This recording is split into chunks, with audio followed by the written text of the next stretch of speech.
Nah, iya, kemudian apa namanya? Yang lain-lain itu misalnya diksi, masih diksi tadi kan pegut ya. Lalu ini ada puisi siapa ini tadi ya? Kata oren, ya. Kalau nggak salah manusia sawah atau orang sawah ya, yang pertama itu ya, puisi yang paling pertama di awal itu ya. Nah, oren ya, yang puisi yang pertama, saya kira yang paling awal itu manusia sawah atau apa itu ya, orang sawah ya, orang sawah saya kira ya. Nah, di situ juga tadi ada kata menjijikan yang seharusnya ada K, dua, tapi di situ satu misalnya gitu ya. Nah, saya buka di kamus nih, orange apa ya? Saya buka di kamus kok nggak ada. Nah, ternyata ini dari orangnya ya, orangnya ini ya. Jadi orang sawah ini, kan itu ada kata orange kalau nggak salah di bawah itu ya, di bawahnya. Nah, itu ya di bawah ada nggak di sini ya. Atau di puisi lain, saya agak lupa ya. Tapi di situ sebenarnya ingin bicara mengenai senja gitu ya. Lalu muncul kata oren ini ya, yang sebetulnya oranye atau jingga. Kenapa? Nah itu oren senja. Pulangnya dihantarkan oren senja. Ini dibekali semangat untuk menghidupkan ya. Pulangnya dihantarkan oren senja. Ya, ini sebelum akan diiring apa ya, warna jingga atau barangkali begitu ya. Pulang-pulang diiring warna jingga barangkali itu. Jadi pulangnya di sore hari ketika senja itu sudah tiba ya, membawa wajah lelah dan pakaian kotornya. Nah, saya kira ini juga khusus untuk puisi ini barangkali perlu juga kita pertimbangkan ya. Di awal ini kan kelembutan mentari ya. Setiap hari disambut kelembutan mentari ya, kelembutan. Tapi nanti di akhir ya, di bagian-bagian akhir itu seperti ditusuk ya. Ini kok ada apa ya? Ketidakkonsistenan, kelembutan mentari. Ya, lalu nah itu ditusuk apa? Ya, berjuang sebagai orang sah ya, ya. Ditusuk-tusuk terik matahari. Nah, ini apa namanya?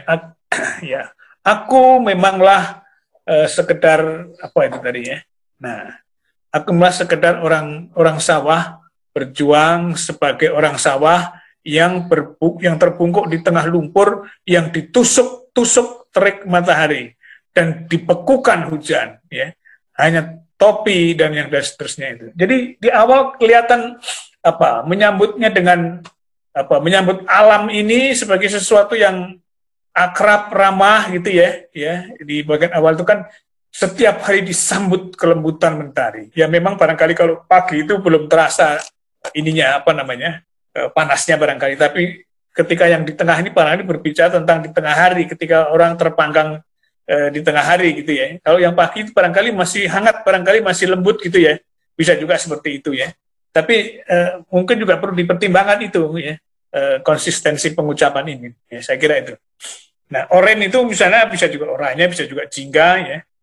Atau apa konstruksinya yang lain ya, diubah yang lain. Saya kira begitu.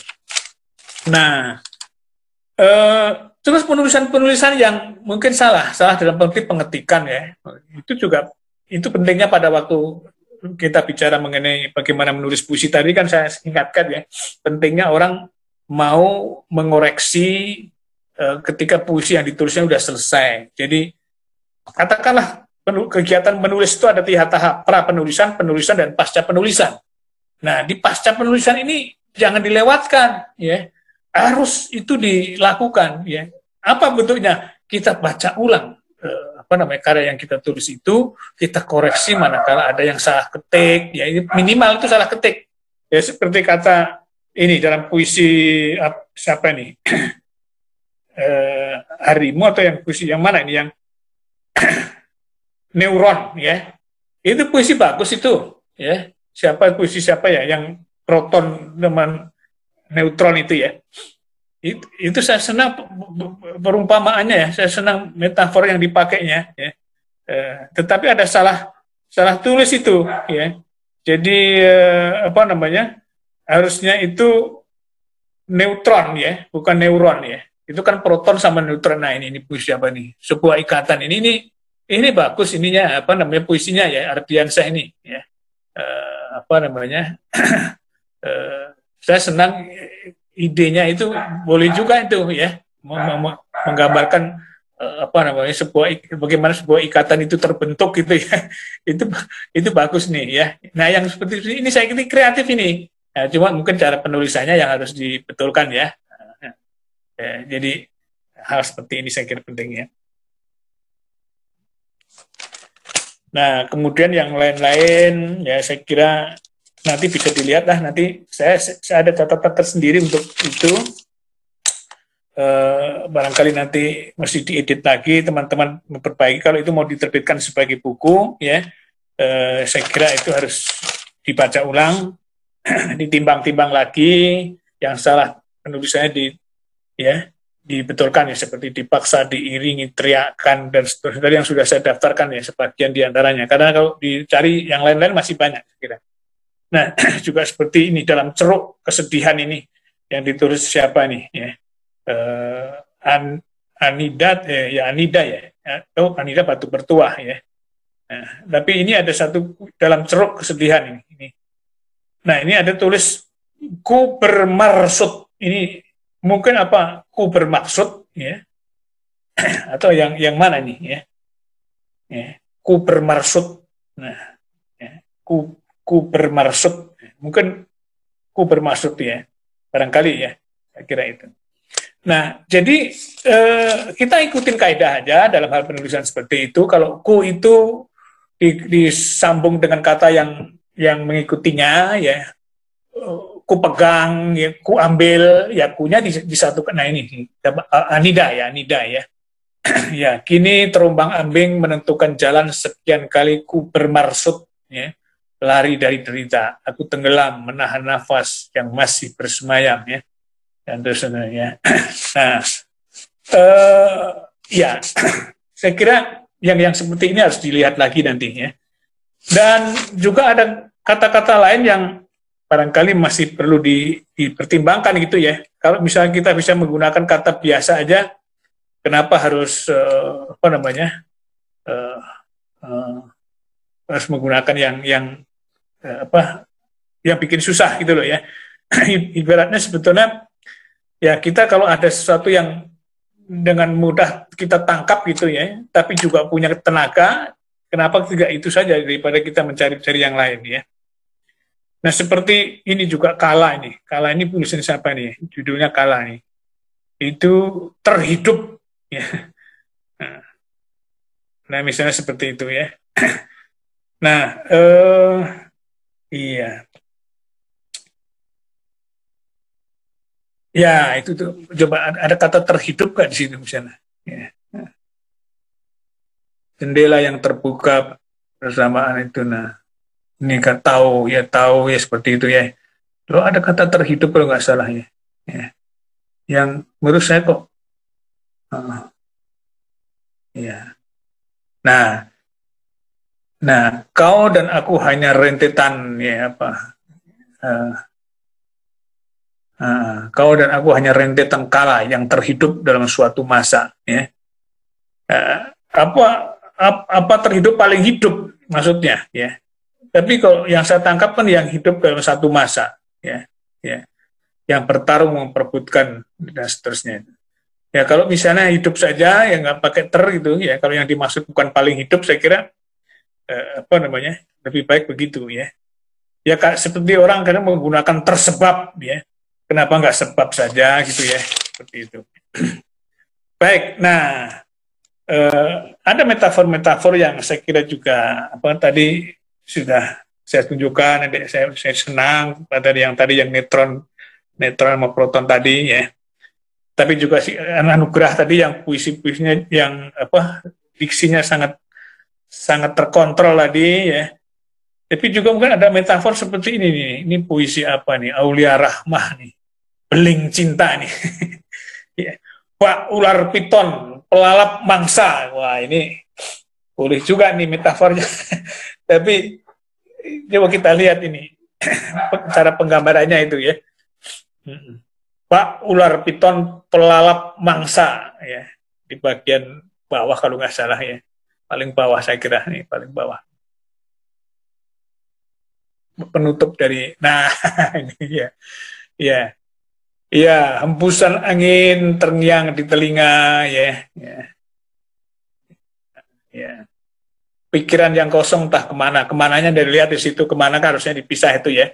Kesepian dan kesunyian sebatang kara, hembusan angin terngiang di telinga yang menjadi pertanda kesunyian hati. Ya, mencapik-campik duka ya, dan melilitnya ya. Bak ular piton pelalap mangsa. Jadi yang bak ular piton pelalap mangsa itu apa ini ya? Duka atau ya? Dukanya atau yang mana ini juga perlu dipertanyakan ini ya. Jadi metafor cara penggambaran seperti ini nanti bisa dilihat ya. Jadi mencapik-campik duka dan melilitnya ya. Yang menjadi pertanda kesunyian hati ya. Kesepian dan kesunyian sebatang kara, hembusan angin tenang dan telaga yang menjadi pertanda kesunyian hati. Ya, kesunyian itu yang seperti ular piton yang kesunyian itu yang melilit itu ya, yang seperti ular piton pelalap mangsa. Ya, oke lah ya. Saya hargai ini usaha Anda untuk apa namanya? Untuk mencari metafor yang lain daripada yang lain. Nah, memang harus ada keberanian sebetulnya untuk apa namanya? Menciptakan metafor-metafor baru ya, yang apa namanya? Barangkali bisa membedakan puisi yang Anda tulis dengan puisi yang lain. Nah, saya sudah membuat ini ya, apa namanya? Pengantar ya, pengantar untuk apa namanya? Buku ini. Tetapi yang seperti ini, yang saya temukan seperti ini tidak akan saya katakan di pengantar. Nah, nanti diperbaiki dan saya tidak perlu mengatakan yang teknis-teknis ini di pengantar ya, saya yang cukup mengamati yang lain-lain ya. Jadi misalnya ada yang cinta duri mawar itu ya, cinta duri mawar ini menurut saya juga lumayan itu ya. Jadi menggambarkan bagaimana apa namanya keadaan yang berbeda antara si aku lirik dengan kau yang sudah menemukan pasangan ya, si aku dengan kau ini yang tadinya itu bersamaan tapi pada akhirnya terpisah karena si kau ini sudah mencari kalau si kau ini dianggap sebagai mawar yang sudah menemukan duri yang lain gitu loh ya. Nah itu ya ini tentu cara pengucapan yang apa menurut saya penggalian yang baik gitu ya. Karena kalau kita baca puisi-puisi Indonesia misalnya ini mirip seperti yang dikatakan oleh Chairil Anwar ya. Misalnya di dalam puisinya yang berjudul Tak Sepadan ya, Chairil Anwar mengatakan ini kau kawin beranak dan berbahagia sedang aku mengembara serupa Ahasveros ya. Kemudian apa namanya di situ apa namanya si Chairil Anwar ingin apa menggambarkan ya karena kau tidak akan apa-apa, aku terpanggang tinggal rangka ya. Nah ini kan apa kontras yang dibangun ya untuk menggambarkan bagaimana sakitnya si aku ya, bahagianya si engkau kan gitu.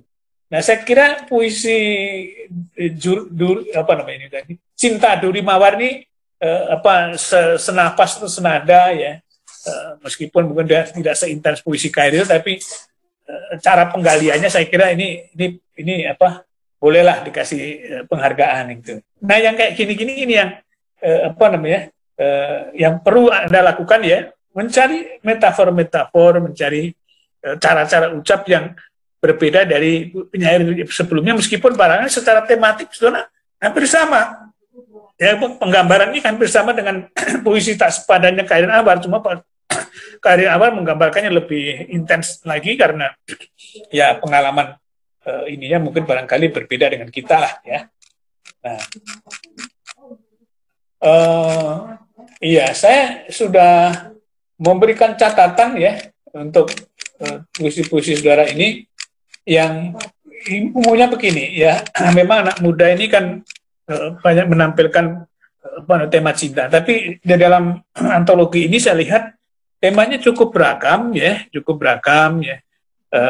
Ada cinta, tapi ada juga tema-tema sosial seperti yang sudah saya singgung tadi juga misalnya simpati atau empati terhadap anak kecil atau anak kolong, ya anak yang tidur di kolong jembatan, yang dari situ lalu menimbulkan semacam sikap introspektif ya, sikap untuk bersyukur gitu ya. Jadi tema sosial yang diungkapkan, tapi juga religiusitasnya juga muncul di situ. Hanya saya ingin ingatkan saja bahwa sesuai dengan apa yang sudah saya katakan tadi, gairah atau hasrat kita untuk menasihati pembaca, yang menempatkan pembaca itu seakan-akan bodoh atau belum ngerti lalu harus kita kasih tahu, itu yang harus kita kurangi. Ya. Ada beberapa puisi di sini yang kasih nasihat, yang mengungkapkan sesuatu yang sebetulnya sudah sangat umum dan sudah sangat kita ketahui. Nah, kita kalau mau menulis coba melihat sesuatu dengan sudut pandang yang berbeda, ya, menggambarkan sesuatu dengan cara kita sendiri, tidak menggarisbawahi nilai-nilai yang sudah ada, ya, tidak menggarisbawahi sesuatu yang sudah diketahui oleh umum gitu ya, yang orang mengatakan itu normatif gitu ya, tidak seperti itu. Saya kira itu komentar-komentar saya ya. Ya ini karena ini saya sampaikan dalam uraian ya, tidak saya bikin PowerPoint gitu di sini, makanya saya agak susah untuk ini ya. Saya harus membaca satu-satu.